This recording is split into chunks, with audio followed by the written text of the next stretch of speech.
Hey Kim, happy 4th of July. Here's your very long, in-depth tour of everything going on in the Tiny Urban Gardens. So we're gonna start over here in the front with our New Jersey shrub, New Jersey tea shrub. The bunnies are eating these. You can see this one, the basket blew off and it got eaten down to the nub. This was the biggest one I bought. These were all planted last year. Did not flower this year. I'm sure it's just setting in roots. This one got a couple flowers earlier. You can see it's, oh, let's see. We can do it better over here. There you go. That's seeding there. These bring the azure butterfly. There's a spring and summer one. And, hey, why is that being weird?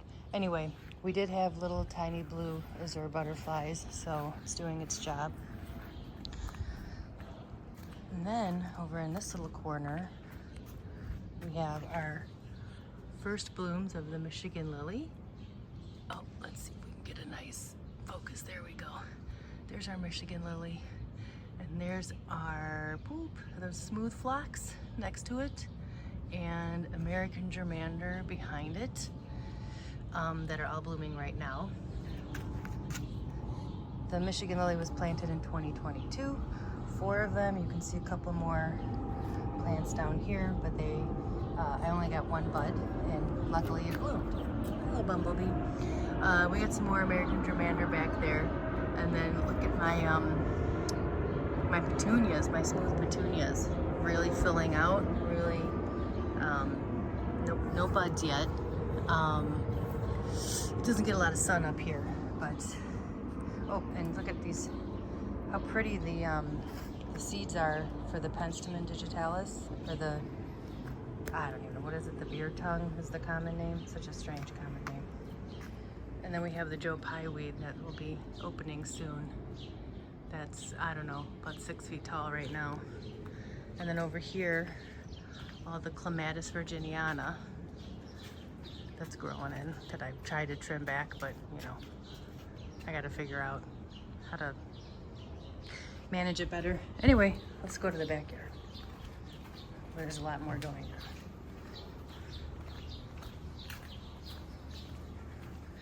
on. And oh, there's a pigeon. And there's another pigeon. They like to sneak in as soon as I walk out of the backyard. Okay, here's my curly parsley essentially for feeding the swallowtail caterpillars when the swallowtail caterpillars lay eggs on stuff. You can see this is what I just picked this morning. I'm gonna make rhubarb pie for the 4th of July. I've got my bowl of raspberries there. 2 cucumbers, some scallions and chives for, I'm gonna make some eggs and then I'm gonna make a salad. And look, I got one little gooseberry. One little gooseberry. You can see here is my swallowtail terrarium. Let's see if we can find anything here. Oh, look at this guy, got pretty big. Where is he? Let's see if we can get him for you. There he is. I don't know if you can see him hiding in there. But we have lots of them in Christmas. I've got at least 8. You can see one there. And back there. Those are swallowtails. They're native and they're not endangered like the monarch. I've had 3 monarchs hatch and I've only found 1 more egg. It's pretty bad for monarch numbers. This is a sweet banana pepper that I've already picked a few and had in salads and with grilling. Look at my beautiful brandywine tomatoes. I moved them over here so they could get more sun since we've had the, oops, sorry. This thing does on automatic. I don't know how to fix it. Anyway, I've got at least 17 tomatoes right now. Nothing's ripe yet.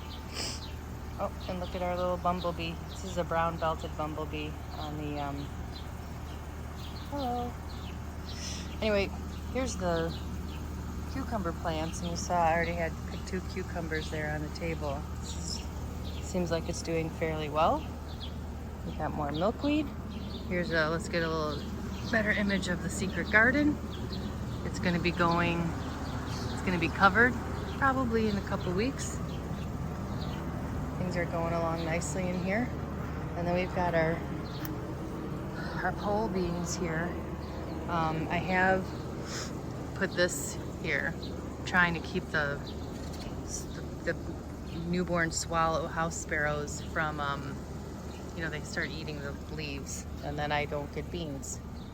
Okay, and then we've got our scallions, which I've been using since the spring.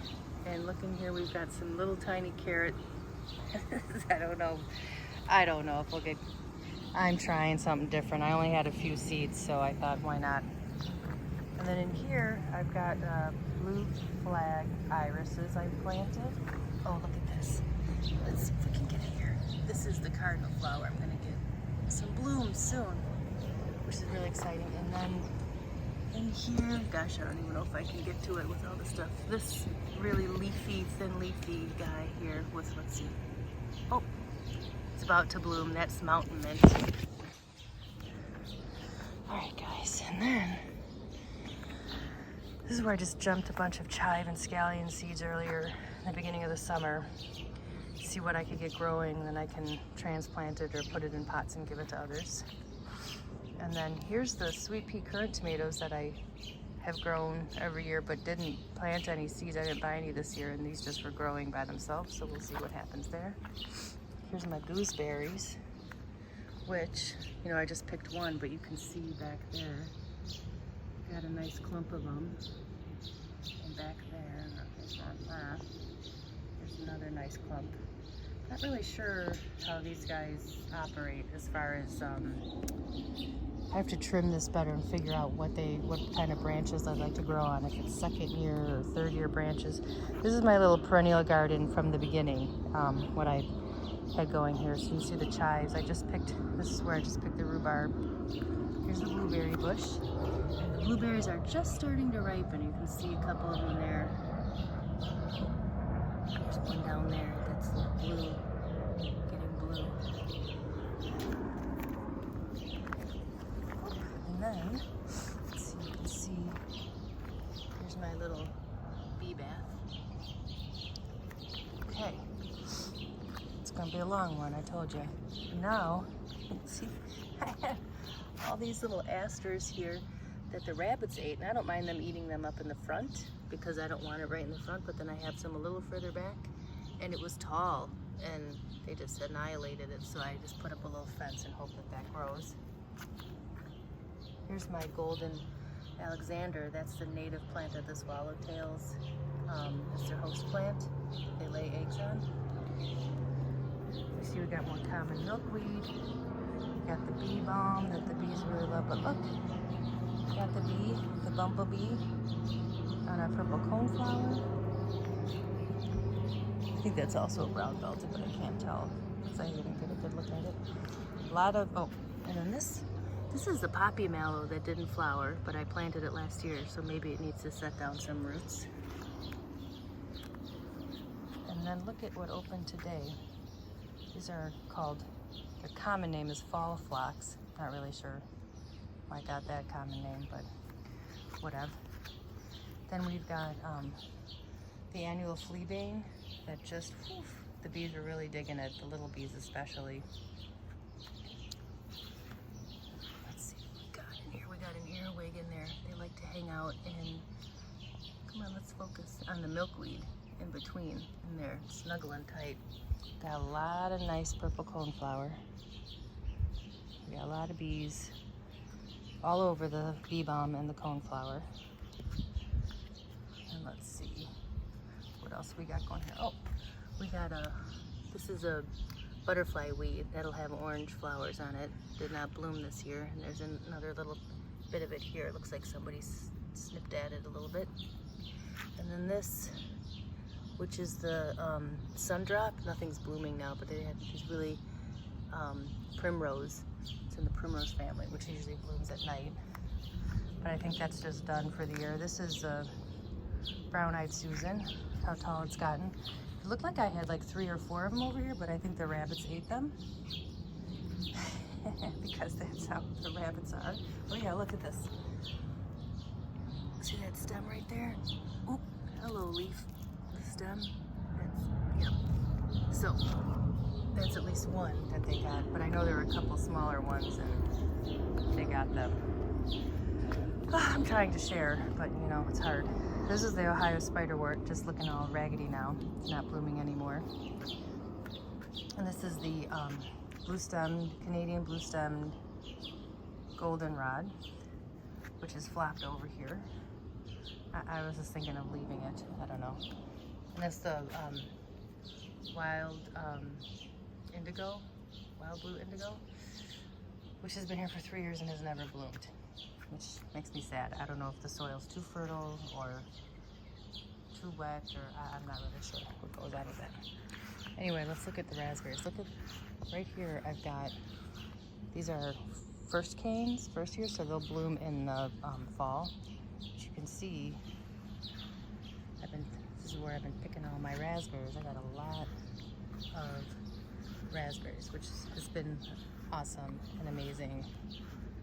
And then I've got the milkweeds that escaped from the native garden and just planted themselves over here. Let's go out a little bit so you can see how big these are. This is at least over 5 feet tall here. More bumblebees. I've gotten more bumblebees this year than last year for sure. Last year I saw so few, and I saw more honeybees, which was really concerning because, you know, they're not native and they compete with them. I also have a lot of the these guys here, the native common violets, and that's why I got that beautiful fritillary butterfly I sent you a picture of earlier. And then this is such a mess. This is the 3rd year of the beautiful, beautiful wild climbing rose bush, but you cut it back after its 3rd year because it just goes crazy. And I think I need to train it, and so that's going to require me paying more attention instead of just letting it grow. But I just wanted to let it do its thing in the beginning and get established. And then there's clematis that planted itself over here that's all intertwined with it, so I'm going to have to try to pull that out as well when I cut this back. And here's another nice milkweed, more bee balm, more common violet, then some conventional rose bushes that are, anyway, and more milkweed. So yeah, sometimes it seems like the native garden is really big, but it's really not. See how little it is? We've gotten so many things this year. We've gotten eastern swallowtails, pipevine swallowtails, fritillary, boy, I can't think of the full name of those fritillary. They were very big. Grand spangled fritillary, I think, or great spangled fritillary. What's the gal? Oh, the red admiral, the azure butterflies, the question mark butterfly. Yeah, quite a lot of different species of butterfly in here this year. And we've gotten the 2-spotted bumblebee, the brown-belted bumblebee, and the golden northern bumblebee for sure. Then we have a leaf cutter bee, and a lot of small bees. Oh, and the bicolored striped sweat bee, which I love, which is so cool looking. I'm sure there's other bees that I haven't identified, and then ants that look like bees and flies that look like bees. Gosh, there's a firefly flying over there too. Fireflies have been great this year. Oh my God, you know what I went right over because it's so tall?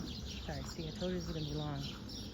Now you're getting like, woo, zooming in. Look at my gorgeous yellow coneflower here. I love the yellow coneflower, and it moves itself around every year. I really want more, and I'm gonna have to try to get it a little further back. Don't know why everything that's tall wants to come into the front. There you go. Happy Independence Day, and many more to ya. Down with the crown. Slante.